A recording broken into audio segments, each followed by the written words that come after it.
COVID attacked the cell by not having a metabolism, but overtaking the metabolism of the cells and then robbing the cells, like stealing a car and like running all the gas out of the car, similar to what was happening at a cellular level with whether someone got a shot or just had COVID or had shedding. So that resulted in iron going through the roof and pushing out, using up copper and magnesium in the cell, iron becoming unbalanced, the ability to prevent against bacterial and viral infections dropping even more in the process, and then just creating havoc in the body.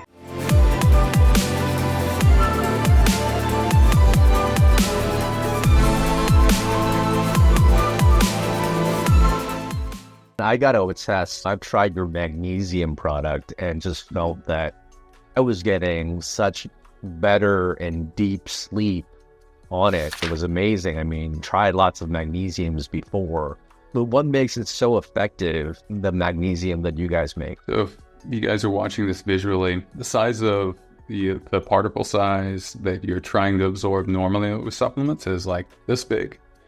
Your red blood cells are much smaller than that. Let's call it 8 times smaller. And then the particle size that we've engineered by creating a plasma out of the, for example, pure magnesium, pure chromium, and then binding it with something after is 1,000 times smaller than your red blood cell. And then there's a natural proclivity of the body to just absorb that. So what I was doing was looking at how the body absorbs digested food, not undigested food, but food, first of all, not supplements, because that's what we've evolved with over time, right? We've evolved by eating and digesting. And today, there's so many things that get in the way of that, where we're under stress, and that causes leaky gut. We're under the influence of environmental toxins, and that can cause leaky gut.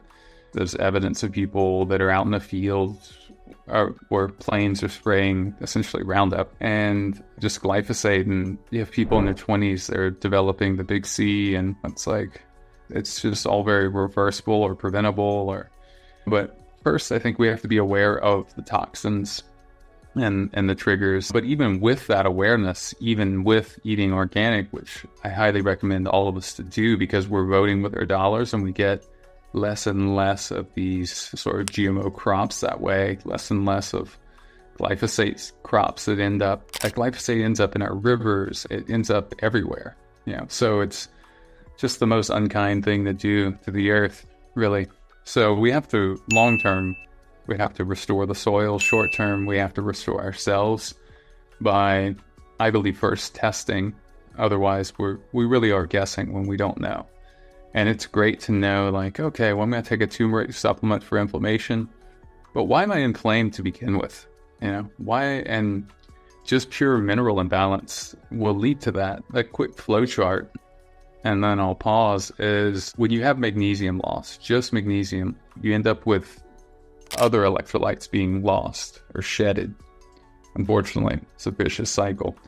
And then when that happens, then you have overall energy loss. When you have energy loss, the body prunes the cells and what's called cell death. And then we have inflammation, because that's the body's process of cleaning out those cells. That all started with this keystone nutrient getting depleted in the body. So the first product, understanding that, I put out was magnesium in this format, in this delivery system. So it's not a form that matters. It's the delivery system. So the thing that we're up against, and the reason why we haven't become a household brand yet, is even though we do have a clinical trial behind that product now that you tried taking, is that we simply have to re-educate people in exactly what I'm talking to you, which is you have to have a lot of attention span, you have to have a certain awareness generally. And we've done everything we can to make it very affordable. At least that's there. But a lot of people their first question is, what form is it? It's like, well, I could do this with any form with our process. But in this case, we bind it with chloride after the process, which is also kind of confusing because when you look at the label, it'll say like nanoized magnesium chloride, which is totally different than, say, regular magnesium chloride. So people are like, oh, so yeah, I've heard I should take this form or that form. And that's just one mineral. And we do that for like 30 products. So Yeah, there's a lot of education. And I knew that would be the case. Both of my parents were educators, so I think it was a natural sort of challenge to take on, in addition to everything else. Yeah. So just to reiterate to the people here, this is really the delivery mechanism that is completely different and revolutionary. It's not necessarily what form of magnesium, but how it's actually created for better absorption that makes this thing really stand out. Now, a couple of things I wanted to pick out and just have people really focus on the points, because many people feel, well, shouldn't our diet have all the nutrients and minerals we need? And certainly when I had a larger scale of concierge patients, I was constantly seeing micronutrient and mineral deficiencies. And can you speak to that? You already have, one being the toxins that our body has to deal with that we never had to deal with before, our lifestyles and the amount of stress and the additional reactive oxygen species our body has to deal with, but also the minerals that we get from our food are just depleted now, yes? Mm-hmm. Right. So I was having a conversation just about a year ago with one of the nutritionists on staff for us that goes over results for people like this. And what Matt was saying was, he said, there's a list internationally, I've heard this a couple times since, where every single day on average, there's 20 new chemicals created. So you have this list of a lot of things that didn't exist even like 10 years ago, much less like 100 years ago. And, when we look at so every day there's 20 more, so that's 600 a month, which is over 6,000 a year. So 7,200 a year, new chemicals than last year. And I think that probably accelerated during COVID with a lot of antibacterial this and that for the large part isn't even which is a whole nother thought. And then decreasing like our immune system's ability by trying to completely limit and completely sterilize everything. There's so many viruses on the planet. The fact is like if our immune system's strong, we can handle just about all of them.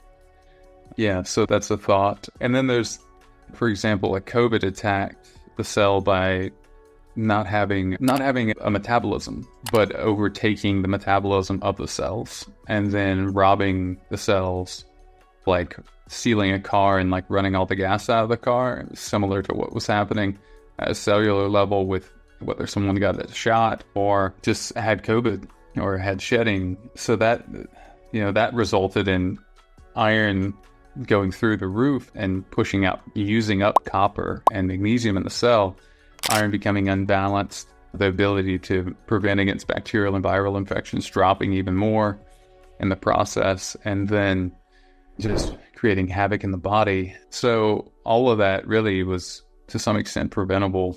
Certainly the people that experienced heart attacks, almost in every case, this was an article in nature.com, which is one of the best sources for actual great research.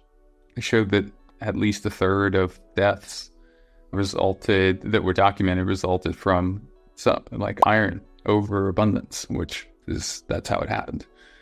So that's something that we look at in hair, and it's something that we actively help people balance. And even my dad, very healthy person, had COVID. And, it took a while for that iron to really build up, but then he had pressure in his chest and he realized he had 3 blockages. Now, he, and like a lot of people, was healthy, exercised a lot. I mean, very, very active, ate pretty well. But what happens is the body actually builds up in the arteries and the blood vessels. When there's inflammation, that's how cholesterol gets deposited. It's a protection mechanism, right? For people that understand that, and I think very few people do. And then you have a little net that goes over that holds that cholesterol in place, and that fibrin hangs out there long enough and then becomes solidified, and then that becomes an issue. And then now the heart has to pump more and more, and then there's excess iron in the blood, so then the body stores that in tissue, and then someone goes in, they do a normal blood test, and they see their iron's it looks low, it's actually high. Because you can actually, fun fact, most people have never heard, you can store, this has been documented for a long time, you can store 10 times the iron that's in your blood in tissue. So you can have a lot more iron in your tissue. And that's a huge problem because even menstruating women can have high iron, and I believe most do. I believe most of us generally do, just based on how little copper we have in our soil now, how little magnesium we have in our soil. So all of these things are on this balance is really what I'm trying to say. And it's like playing a multi-dimensional piano. You start taking calcium supplements, now suddenly your magnesium's dropping, now suddenly this thing's happening, now your blood sugar's off. Now you're craving more sweets. It's crazy how it's all connected, but it is.